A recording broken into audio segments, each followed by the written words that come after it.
تاریخ کے مشہور ترین واقعات میں سے ایک کے اندر ایک بہت ہی عجیب اور گہرا راز چھپا ہوا ہے۔ ایک فرشتہ، ایک ظالم بادشاہ اور اس کے منہ میں بھری ہوئی مٹی۔ تو سوال یہ پیدا ہوتا ہے کہ آخر ایسا کیوں ہوا؟ تاریخ کے ایک بدنام ترین ظالم کے آخری لمحات میں ایک فرشتہ اس کے منہ میں کیچڑ بھرنے کیوں آیا؟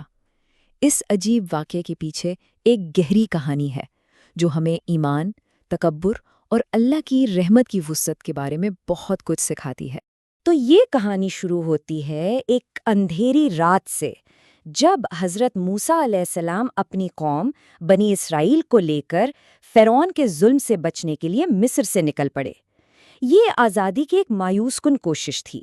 جیسے ہی صبح ہوئی، فرعون کو پتہ چلا کہ اس کے غلام بھاگ گئے ہیں۔ وہ غصے سے آگ بگولا ہو گیا۔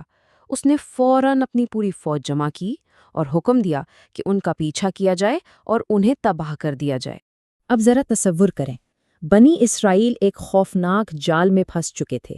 ان کے سامنے ایک گہرا سمندر تھا اور پیچھے فرعون کی بے رحم فوج تیزی سے قریب آ رہی تھی۔ بچنے کا کوئی راستہ نظر نہیں آ رہا تھا۔ اس لمحے بنی اسرائیل خوف سے چیخنے لگے، ہم تو پکڑے گئے۔ لیکن دوسری طرف حضرت موسیٰ علیہ السلام کا ایمان ایک چٹان کی طرح مضبوط تھا۔ انہوں نے اپنی قوم کو تسلی دی اور کہا، ہرگز نہیں، میرا رب میرے ساتھ ہے، وہ ضرور کوئی راستہ دکھائے گا۔ اور پھر اللہ کا حکم آیا۔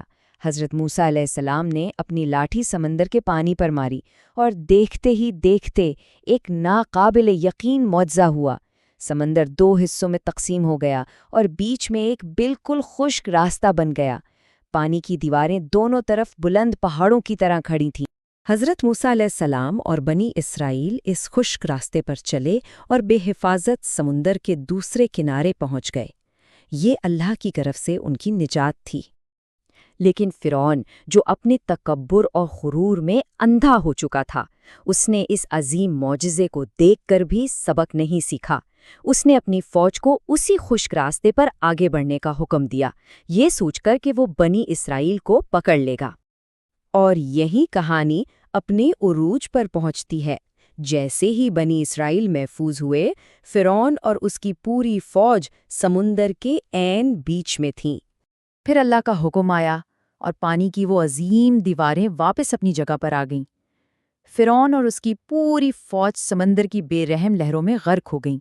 ڈوبتے ہوئے جب فرعون نے موت کو اپنی آنکھوں کے سامنے دیکھا تو اس نے مایوسی کے عالم میں پکارا۔ اس نے ان الفاظ کا سہارا لیا جنہیں وہ زندگی بھر جھٹلاتا رہا تھا، میں ایمان لایا کہ کوئی معبود نہیں سوائے اس کے جس پر بنی اسرائیل ایمان لائیں، اور میں فرمانبرداروں میں سے ہوں۔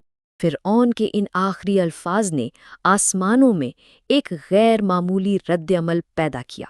فرشتوں کے سردار حضرت جبرائیل علیہ السلام نے فوراً ایکشن لیا۔ اسی لمحے حضرت جبرائیل علیہ السلام نے سمندر کی تہہ سے کیچڑ اٹھایا اور تیزی سے فرعون کا منہ بھر دیا تاکہ اس کے توبہ کے الفاظ مکمل نہ ہو سکیں۔ تو یہاں ہم اپنے مرکزی سوال پر واپس آتے ہیں، آخر ایک فرشتے نے ایسا کیوں کیا؟ اس عمل کے پیچھے کی وجہ اللہ کی ایک بہت خاص صفت سے جڑی ہوئی ہے۔ یہ وجہ ہے اللہ کی بے انتہا رحمت۔ اس کا مطلب یہ ہے کہ اللہ کی رحمت اتنی وسیع، اتنی لامحدود ہے کہ وہ ہر چیز پر حاوی ہو سکتی ہے۔ حضرت جبرائیل علیہ السلام کو ڈر تھا کہ فرعون کے یہ الفاظ، جو سچی توبہ نہیں بلکہ صرف موت کا خوف تھے، کہیں اللہ کی رحمت کو جوش نہ دلا دیں۔